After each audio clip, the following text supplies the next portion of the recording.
What's up, everybody? It's the Roundtable Sports Podcast coming to you on a Monday. What's turning into afternoon, and we're busting into the legal tampering period, and we're gonna start hearing numbers and players going to different free agent situations any minute now. That's why you're seeing so much of the re-signings, the restructures, and any last minute trades. You're kind of seeing that now before the flurry of free agent moves take place, where everybody's getting themselves in position and everyone has a plan. And I'm sure there's actually been some things decided as far as where these players are going to go already, because unlike Lamar Jackson, most of these players have agents and they've been talking and have a pretty decent idea probably already on what they can do here with their clients. But regardless,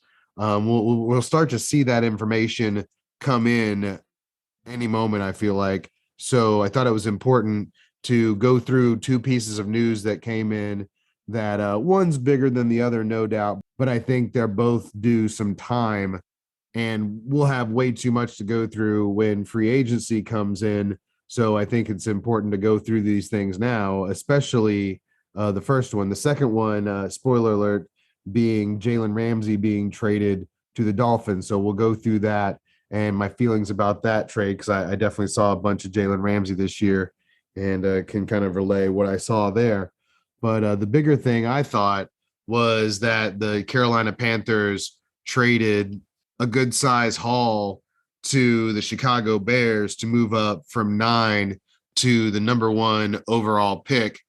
The haul for the Bears ends up being a first round pick this year, the 61st pick in this year's draft as well, a first round pick next year, a second round pick in 2025, and DJ Moore, who has played well for multiple different quarterbacks and had a more up and down year last year with the quarterback situation, especially when Baker Mayfield was the quarterback and couldn't really work the ball deep. So a pretty sizable haul for Bears fans. I haven't seen a Big Cat's reaction or gone to anyone with the Bears, but I got to think that they're very happy about this.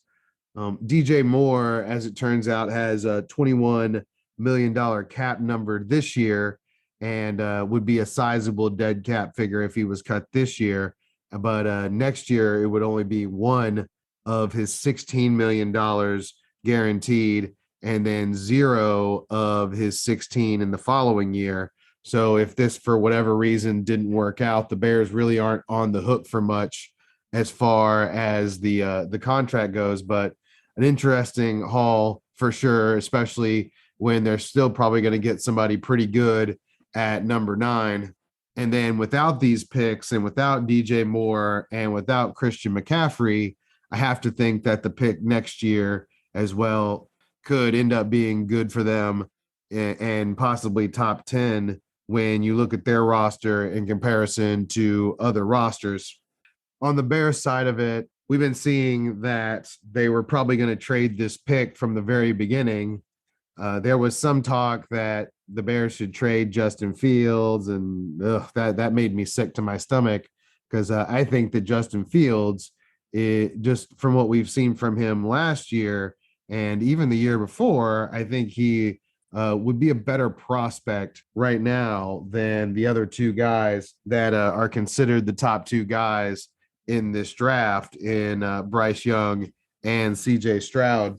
You do get some extra years of control with the draft pick, but I think you're going backwards. You know, you can when you have somebody of Justin's ilk that has the physical tools that he has, you want to give him a chance to try and figure this out. And restarting the process doesn't really make a lot of sense, to the point where the draft pundits were all trading the pick before actually trying to go through, not all of them, but even Mel Kiper and Todd McShay didn't go through the exercise of saying, okay, I know this isn't how it's going to go. Let's draft Willie Anderson to the Bears and then do the rest of the mock draft. Even Mel, who's a little bit more steadfast when it comes to the trades and everything, had this trade going down Maybe not this one. There was some speculation with the Colts. It was popular to move the Texans down one so they could get the guy that they actually wanted.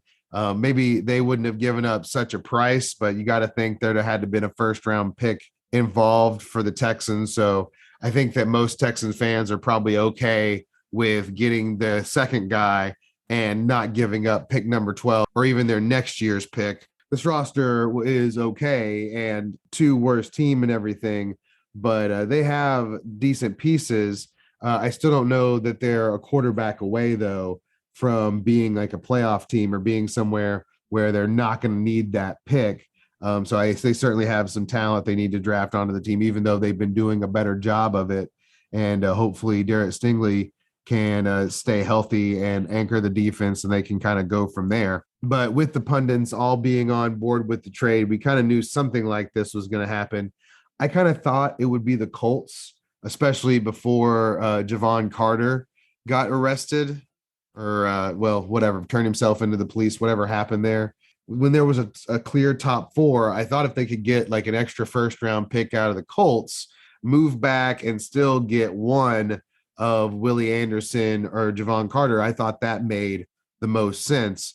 Now that that's a little bit more up in the air and you can get this haul from the Panthers, who, like I said, haven't been the most stable organization and would be a team that I would want to control their draft. They don't control it for long, but they still get a pretty sizable haul here on top of getting DJ Moore, who they desperately needed wide receivers for Justin Fields. And now they don't have to worry about what is a pretty poor wide receiver class. They can trade for DJ Moore here and kind of make it a two birds with one stone instead of giving up a second round pick when you've also got a lot of holes to fill. You know, you could have given up a second for DeAndre Hopkins. He's older. He's not as much on Justin's timeline, even though DJ Moore isn't exactly a spring chicken like Justin is. So you're saving some draft capital there. You've got the numbers. You had 21 for this season's a lot, but you've also got Justin on a rookie deal and you've got a ton of money that you were going to have to spend in free agency anyway. So you knock out a bunch of different things here with that. And then you got a full offseason to work Claypool in along with Cole Kmet. And then you've got DJ Moore to throw over the top of that. I think that puts everybody in more appropriate roles. And while Justin hasn't shown to be a savant in the pocket yet, he can absolutely work the ball over the top on deep balls. That's not a problem. So that'll fit well with DJ Moore. And then I believe that DJ will be able to create a lot more separation than the guys they were trotting out there last year. I mean, the receiving core was pretty bare. And as much as I might like Mooney, he's ill-suited to be like a number one, because he can't beat every type of coverage because of his size. So that leads to some inconsistency. And now he doesn't have to worry about as much of those possessions. And then Velus Jones can operate as the four. It just slots everybody appropriately in their role, I believe. And I think they can do a lot more than what they were able to accomplish last year. Now they still have a long way to go on the offensive line, but now they've got a lot of ammunition to take shots on that and get better. It wouldn't surprise me at all to see them go with a tackle at number 9. And then they've got additional capital to be able to go and deal with that later on in the draft as well. And then in the next coming years too. So that's where I would want to see them focus for their salary cap efforts for Justin Fields. Maybe they re-sign David Montgomery. Maybe they get even better at the position. They have Khalil Herbert, who I like a lot, but I'd like to have them have somebody else in that mix as well. That would really sure things up because they've got a lot of other things put together. They really need a lot of help on that offensive line. We haven't really seen what Justin can do when given full pockets to be able to read the field yet. We've just seen him kind of either running for his life or pulling the ball and running when there's nobody getting a whole lot of separation for him. So this trade should knock a lot of that out and should really help him, even if they go defense. They need a lot of help on defense too after trading away a lot of that. And I got to think that's where some of the free agent money is going to go with the Bears. But still, I think the priority is getting Justin upright so that he can have developed the skills to be a complete quarterback overall, because we've seen what he can do running the ball. Now we need to see what happens when he gets corralled. He needs to be able to make a defense pay for that too, with throwing the ball over the top and throwing accurately from within the pocket. There's a lot of footwork that goes into that that I think Justin needs to work on, and that'll just come with time and working with the staff they have there is top notch, I believe. So I think that's something that's going to come along. But that's the big thing, is the accuracy portion of it. But once again, he was throwing into a lot of tight windows when he had to throw last year, because it just wasn't a lot of separation, because they just needed to get him some guys, and they worked on that, giving up a top second rounder that they've kind of, recouped. Not really, it's 61, but still they've gotten Claypool in there. They've gotten DJ Moore in there. That should put everybody a little bit more into their appropriate roles. And they didn't have a first last year either to try and retrofit around Justin. They had to kind of eat some of their old cap mistakes, which is something you have to do unless you're the Saints, which I believe, as I said in the last podcast, that bill will come due at some point. So good for Chicago. It may not be the full Herschel Walker, but I think it was as good as you were going to do and stay in the top 10, unless the Colts were going to overpay. And without Javon being, the deadpan number 4, then I don't know if it was worth it for them to stick around for that, or to take less from the Texans. Although, if you hear a lot of the things, you could have traded back multiple times. That doesn't usually work. Usually there's one trade up and then, that's it. Unless there's a second team at number 2 who also is able to make a leverage play. And I don't believe the Texans are going to do that. I think they're going to take whoever is the second guy, but that's out of their hands. Now, what the Panthers have done is they firmly put that in their own hands. They've taken their destiny by the balls, and now they're going to be able to call their shot. They paid a pretty penny to be able to do that, right? But I believe that's something that you have to do in the NFL. You have to take shots at these young guys, and you have to kind of cross your fingers, because there's a big track record of these first round guys going off the rails.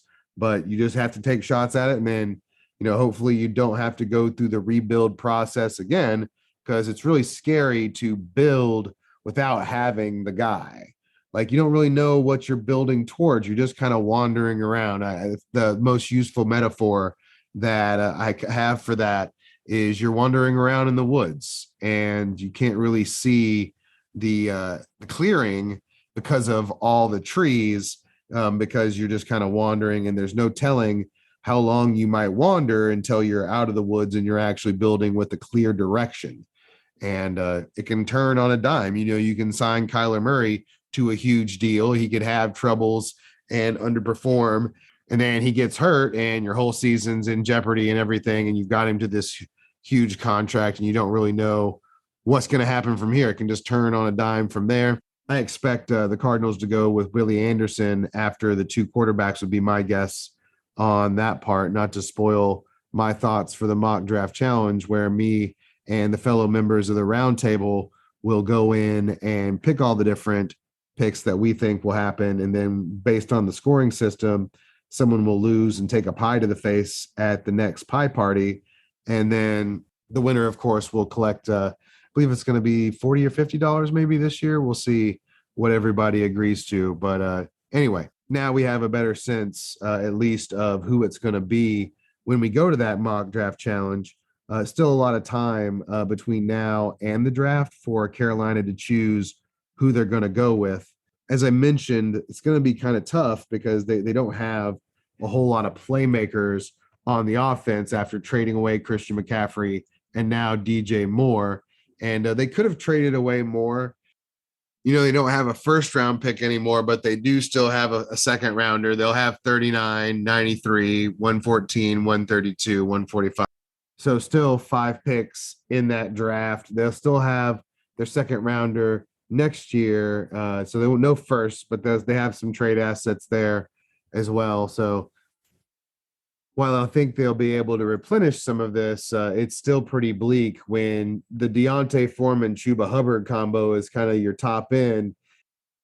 Terrence Marshall Jr., Shi Smith, and Laviska Shenault, along with Ian Thomas, make up your skill position players. I might like Ike Aquano and Taylor Mouton as the ends, but the middle leaves a lot to be desired as far as this line goes. So there's still a lot to do on this offense for whoever they draft.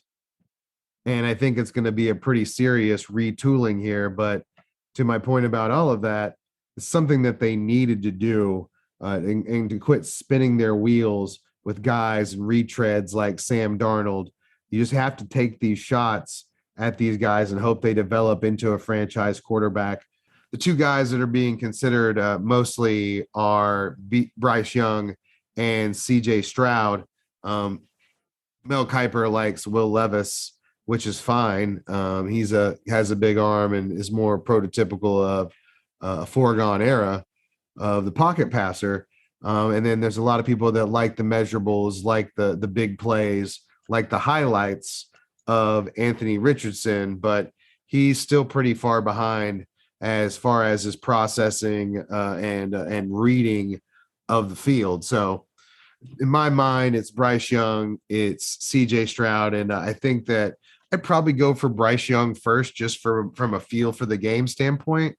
Makes a lot of big throws despite his size.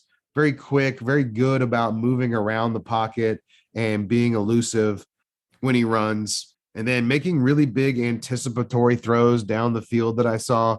I mean, it is Alabama, but they didn't have the same wide receiver talent that they had in years past, and he really made something happen with that. So that's probably who I would have. But I did see a report where the Carolina Panthers, the speculation around the league is that they traded up for CJ Stroud. And that would be a play more towards having prototypical size, with CJ Stroud being 6'3" and Bryce Young coming in measuring at 5'10", like 204 pounds, which puts him more at a Kyler Murray height. And, CJ is just a little bit taller than Patrick Mahomes, it would seem, with his measurements.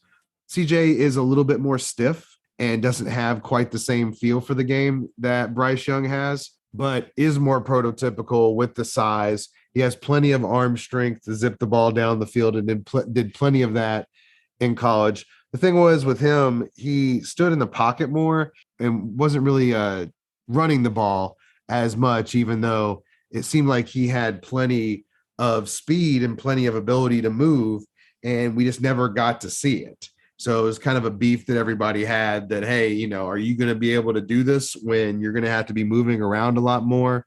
When your first round pick linemen that you have at Ohio State are dominating in a way that your NFL line's not going to be able to dominate and keep you clean, or you can be able to run.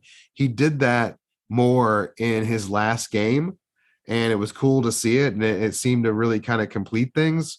So if you believe that's who he can be, then it makes a lot of sense that that's who you would choose. I get that for the Panthers. And good news for Frank Reich. He doesn't have to go through this process again with Sam Darnold or with Phillip Rivers or Carson Wentz or all these different guys that they tried to get it done with Frank Reich and couldn't get it done. Now it's going to be on him to develop CJ Stroud. And I think that gives him a lot more leeway to not be very good up front and try to get things going in the right direction. At least they still have some pieces on the defensive side. I like Brian Burns a lot, even though it probably would have been good to get 2 first-round picks for him if you're going to be this bad. Derek Brown, like him too. Gross Matos, Ioannidis, they're solid across the front. Shaq Thomas. J.C. Horn, I don't know that he's as good as what Patrick Surtain is, so that may be a miss a little bit, but he's still he's not a complete miss either. Anything to keep CJ Henderson off the field, because he is a complete whiff and is horrible. So I would not want to see him on the field, and he gets picked on pretty regularly when that happens. So at least there's pieces here. And, Ike definitely got better as the year went on, Ike Aquanu. So if you have your left tackle there, that's something to build on. And then Taylor Mouton, they restructured his contract, so he's going to be there, and that gives you bookends to kind of move things around, to kind of work with, and at least try and keep CJ upright so that he can develop, good habits and grow as a quarterback in a year where he's definitely going to struggle, because all rookie quarterbacks tend to struggle. But I think CJ has a lot to offer. But I think Bryce does too. I think there's not. I think they both have equal chance to be good quarterbacks. It's they're both kind of like coin flips. Like if Kenny Pickett was a 40-60 shot to be a plus starter, or and like Joe Burrow was like a 80-20, then I would put CJ Stroud and Bryce Young at like a 60-40 or a 50-50. Like better chance. I like him a lot more than Kenny Pickett. So where I thought Kenny went at an appropriate place, and I do like him a lot. Maybe not as a super elite guy, but as a competent guy that may be more than a game manager. I could be very into that for the Steelers, but I think CJ Stroud and Bryce Young have a better chance than that. I don't think they're Joe Burrow. Like I don't think they're generational guys. They could develop into that. But they have the ability to be on that tier if they go through a ton of development. Joey B had it right out of the gate. These guys are going to have a little longer way to go, but I think they definitely have something too. Like they have the physical skills.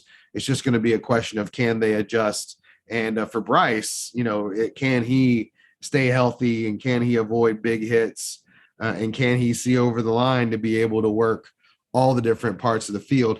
He had a huge line at Alabama. It didn't seem to be a problem. I was watching that pretty intently to say, okay, does he have the same thing? Because Kyler has a problem. Like Kyler has a problem working it over the middle. You look at his throw charts, and his successful throws are at the corners where he can see, and that's why DeAndre Hopkins is so good for him. And I think they're going to trade him. Hopefully they get more than a second. Maybe they will, maybe they won't because of the contract. But I digress. That's the big thing with Bryce, the size. He doesn't look like he has very broad shoulders either. So it's just an overall aesthetic thing for, is it going to transfer? Is he going to be able to stay healthy? Because durability is a skill. Make no bones about it. If you can't stay healthy and be on the field, then, it's no good. It's all paper. It's kind of like we talked about with Michael Thomas. It sounds great, but it's all paper until he's on the field proving that he can do it. This isn't Madden where you can turn the injuries off and just play with your guys. That's great. I used to do that sometimes, but it's not the way the NFL works. And you can also be out there and lose a step, and just because your name is Darrelle Revis, then it doesn't mean that that's the way things are going to go, because there's young guys getting funneled into this league all the time, and we're going to see a ton of them get funneled in here with the NFL draft. And those guys, if they catch up to you, that's a problem, especially on the outsides. And it can happen up the middle too, with losing strength, and you lose your back or something with those guys, or a knee or something, and that can end.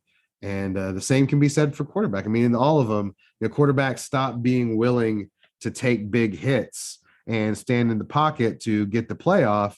And that can have a really big trailing off effect too. That's another one of my beefs with Derek Carr. It's the same thing that happened with Big Ben. Big Ben used to stand in that pocket and was unflappable, and you couldn't take him down. He would stand in there and get that little extra time for his wide receiver, and he'd get the ball off, and then the defense would be left scrambling. And that's part of what made his quarterback equation make sense. And then when he wasn't doing that, it stopped making sense, and he stopped being a plus quarterback. For Bryce, that'll be like what I'm saying with the throwing it over the top, and making the adjustments as far as the throws, and can he be as dynamic as he was at Alabama, reading the field and making big plays down the field. Will that translate? Will he be able to do that when everybody gets a little bigger and faster? Same thing with CJ. Will that last game transfer? Will he be able to run? He's a little bit more stiff, so can he increase his feel for the game? That's what I'll be looking for when it comes to him for next year. It'll just be interesting to see if that's with the Panthers or with the Texans, because kind of seems like that's locked in now to me. Maybe the Texans trade out now because the Panthers aren't going anywhere. Don't those posts about, well, the Panthers could get this, this, and this now, that's bullcrap. So now it'll be the Texans saying, okay, once the Panthers come out with their decision, because there's no real reason for them not to. I think we'll know, sometime before that who they're going to take. But don't know that. But I mean, I think that's usually how it goes down when someone knows they're going to make the pick. We knew it was going to be Joe Burrow, and then it kind of opens things up. And maybe just the 10 to 15 minutes right before that they have while they're on the clock. Maybe it's 5. I can't remember what it is for the first round these days, but still, they'll make that move if they need to. But I think they'll take the quarterback. You have to take shots at guys, like I said, and you can't count on being, right up there in a position to draft these guys. Because had this been next year and it's the Bears again, had this been next year and say the Colts miss out on a quarterback and pick Willie Anderson or something, and it's next year and they're the number 1 pick, they're not trading that pick for any number of first round picks. They're going to pick Caleb Williams because he's supposed to be one of those guys. And you can kind of see it when he's throwing in this last year when he was healthy and wasn't banged up in his legs, that he was really good and dynamic. So if you're not number 1 next year, you're not getting that guy, and you may be left out, and you're counting on things that I don't think you can count on. So I expect the Texans to go ahead and pull the trigger there, even with a defensive head coach. I just I can't imagine going out there with the second year of Davis Mills and thinking that's going to be okay, or any of the retreads, really. I mean, all the retread quarterbacks don't really look all that appetizing. Maybe you talk yourself into Jimmy G. There is some Caserio connection there, but and I'll be honest, Texans fans have been on that, but I just don't see that being the way. I think you have to go for it. Speaking of going for it, the Dolphins are going for it. They've got Tua still at a low number. They picked up his 5th-year option as well, so that is out of the consciousness. They're going with Tua. Hopefully he can stay on the field. And they also added to their mix here, bringing on Jalen Ramsey. Now, they had previously cut Byron Jones, so they had an opening there, and Byron hadn't really lived up to the contract he signed when he left the Cowboys, but that happens. And that's one of the dangers of free agency. So when your team wins free agency here coming up, that may or may not be something to get super excited about. But now they have a guy that I think can actually fill the role of number 1 cornerback for the Miami Dolphins. Now that I don't think that Xavier Howard is at his absolute prime, like he was a Jalen Ramsey type number 1 guy at his prime, but I still think he's really good. So he can be the step into the number 2.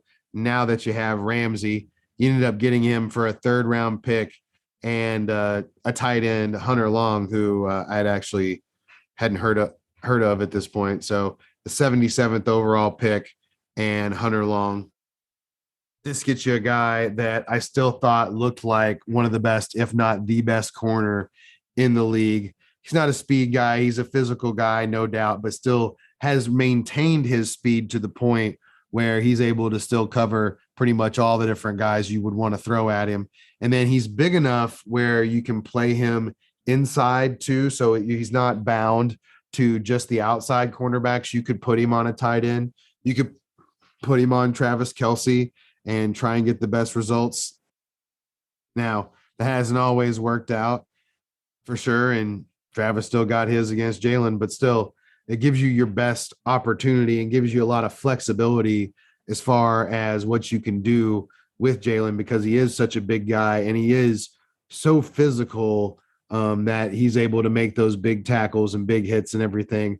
That was one of the big questions about him going into the draft was, is he actually a cornerback or is he a safety? How are you going to use him? And he's taken all those concerns and flushed them all right down the toilet. And the good news is for Dolphins fans is that you can still absolutely see that when you watch him play. The Rams might have had a down year. That is undisputable. But you could really see Jalen out there still playing hard all the way to the end, all the way to getting baited into a late hit on Geno Smith at the end, where Geno kind of barely steps out, but yet is out, and it kind of lets Jalen run into him. It was a whole thing, but still, it was an interesting situation. But to my point, Jalen was playing hard and still making plays. Made 2 picks in that game, and I think adds a dynamic element to this defense too that didn't have it as much last year. Like, they had a really solid defense across the defensive front, and then Xavier was good, not so much on the Byron Jones side of it, and then their safeties are fine, but it was mainly the front that had everything going, and they traded for Bradley Chubb, who was okay, but still, it was the fact that they were solid all the way across when they had Ogba, especially. Now, of course, it'll still be on Tua to stay healthy during the season after the head injuries, which, were horrific in that they happened so closely behind, but weren't that crazy as far as when they happened. It didn't look okay. The one looked that bad, but with the fingers and stuff, but the other ones, it didn't seem like they were that big hits. But uh, the point being that he didn't take monster stupid blows and still got hurt. So that's definitely something to look out for. But when he was right, they were really ginning, and now they have another season to kind of retrofit everything while they're still figuring out if Tua is for sure the guy. If he can be that guy and stay healthy like he did for that one stretch, then I could definitely see it, because he looked good. He was making reads and doing some advanced quarterback stuff that he hadn't done before. Now, still a long way to go with that, but I think it's something that I want to explore further, and clearly the Dolphins do as well. One final note, they had said that Jalen got his salaries guaranteed. It's not reflecting that on Spot Track, but he does have 3 seasons left here at 17, 18.5, and 19.5.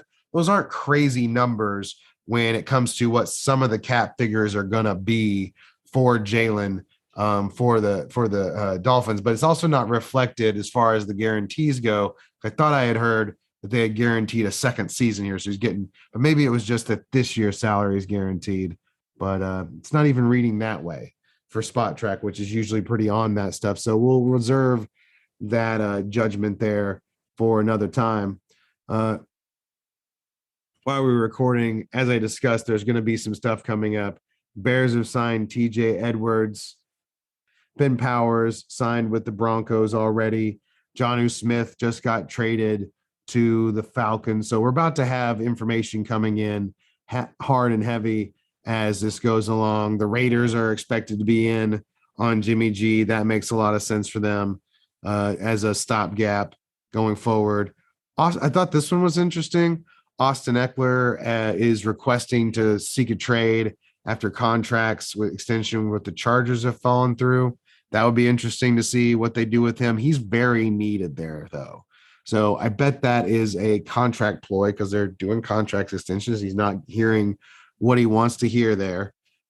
So a lot's going to be on the table. So I'm glad we got to this now. I know it's a little shorter, but I just wanted to get to this before we had all of this stuff come in. Calais Campbell got released. I think that was partially expected. But like I said, I knew all this would be coming in. My God, Chris Lindstrom, 5-year, $105 million extension. Whew. He's a Pro Bowler, but man, there's a lot going on here. Another restructure for the Saints. My God. All right, so we'll get to that, and I'm going to do a pod later this week once we've got more information on the rest of this, but I wanted to give the Panthers their due, and I guess the Dolphins kind of a small due there. Appreciate your time. Should have more coming up this week, video-wise, and like I said, news-wise with the podcast, so look forward to that. Appreciate your time today. Have a great rest of your day.